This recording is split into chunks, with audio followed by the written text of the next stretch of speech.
ఉద్యోగులకు green signal. ఉద్యోగులకి ఇవి పెంచుతూ ఉత్తర్వులు. వివరాలు వీడియోలో తెలుసుకుందాం. వీడియో స్కిప్ చేయకుండా పూర్తిగా చూడండి. అప్పుడే కంప్లీట్ ఇన్ఫర్మేషన్ అయితే అర్థమవుతుంది. అలాగే ఇంకెవరైనా మన ఛానల్ సబ్స్క్రైబ్ చేసుకోకపోతే వెంటనే సబ్స్క్రైబ్ చేసుకోండి. ప్రభుత్వం నుంచి వచ్చే ఎలాంటి ముఖ్యమైన అప్డేట్స్ మిస్ అవ్వకుండా మీరు ముందుగానే తెలుసుకోవచ్చు. ఇంక వివరాల్లోకి అయితే కనుక వెళ్ళిపోదాము. ఉద్యోగుల భవిష్య నిధి సంస్థ ఈపీఎఫ్ఓ అయితే కనుక ఈపీఎఫ్ఓ కింద ఉన్న ఉద్యోగులకు గరిష్ట వేతన పరిమితిని పెంచాలని కేంద్రం భావిస్తుంది. ఇది ప్రస్తుతం అయితే 15,000గా ఉండడం అయితే జరుగుతోంది. ఈ మొత్తాన్ని 21,000కు పెంచనుందనే ప్రచారం అయితే జరుగుతోంది. ఎన్నో ఏళ్లుగా దీన్ని పెంచాలనే డిమాండ్లు అయితే ఉన్నప్పటికీ తాజాగా మరోసారి కేంద్ర ప్రభుత్వం దీనిపై దృష్టి సారించినట్టు విశ్వసనీయ వర్గాలు అయితే ఉటంకిస్తూ ఎకనామిక్స్ టైమ్స్ కథనంలో పేర్కొన్నారు.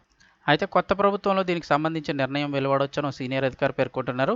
వేతన పరిమితి పెంచడం వల్ల ప్రభుత్వంతో పాటు ప్రైవేట్ రంగం పైన కూడా భారం అయితే పడుతుంది. అయితే దీనివల్ల ఉద్యోగులకు మాత్రం మేలు జరుగుతుందని అయితే చెప్తున్నారు. ఈపీఎఫ్ఓ గరిష్ట వేతన పరిమితి చివరిసారిగా 2014లో సవరించారు. అప్పట్లో 6,500గా ఉన్న ఈ మొత్తానికి 15,000కి అయితే ఒకసారి పెంచారు. మరోవైపు employees state insurance corporation ESI ఇప్పటికే వేతన పరిమితిని 21,000కి చేర్చింది. ఇక ఇప్పుడు ఈపీఎఫ్ కూడా అదే మొత్తానికి చేర్చాలని ప్రభుత్వం అయితే భావిస్తోందని చెప్తున్నారు. అయితే దీని మీద ఉద్యోగులకు ఏ విధంగా ప్రయోజనం జరుగుతుంది, ఎలాంటి ప్రయోజనం అయితే చేకూరుతుందని అయితే ఇక్కడ వచ్చారు. వేతన పరిమితి పెంచితే దీనివల్ల ఉద్యోగుల భవిష్య నిధి ఖాతాకు జమ అయ్యే మొత్తం కూడా అంతమేర పెరగనుంది.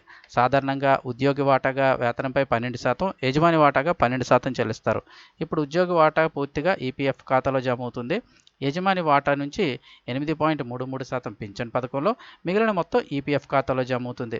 ఇక గరిష్ట వేతన పరిమితి పెంచితే ఆ మేర ఉద్యోగి, యజమాని చెల్లించాల్సిన వాటా కూడా పెరుగుతుంది. అంటే 12% కాస్త ఇంకొంచెం పెరుగుతుంది. దీనివల్ల ఈపీఎఫ్ఓ, ఈపీఎస్ ఖాతాలో జమ అయ్యే మొత్తం కూడా పెరుగుతుంది. దీనివల్ల ఏంటంటే ఉద్యోగి రిటైర్ అయ్యే సమయానికి ఉద్యోగి తన భవిష్య నిధి నిల్వలను పెంచుకోవడానికి అయితే వీలు పడుతుందని చెప్తున్నారు.